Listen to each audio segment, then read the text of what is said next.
Here's how to get a garden hose under your sink valves. I'll post the links to the parts in the description, but essentially it's two pieces. So this is the valve for the sink valve, and then the compression fitting goes right on there, and there's a T so you can continue on with your cold water on your sink. Make sure you use the cold water.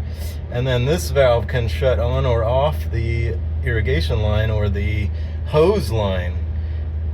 So it's tight under here, but we'll show it from both sides.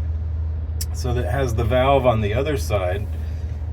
See, this valve is it's off when it's across the water. It's off, and then from the other side you can put it in line to activate the hose line.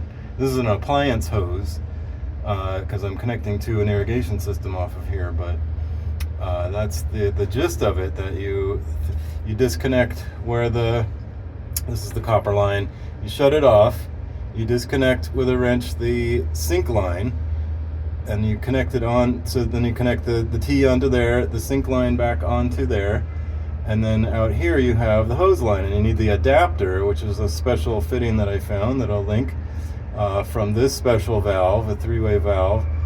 So it continues, the sink doesn't shut off. This is the shut off for the sink and everything, but that's going to stay on because you always want the sink on. But sometimes you might want the hose line or the irrigation line off, like it is now, until I get it set up. And so that's off. This is on for the sink.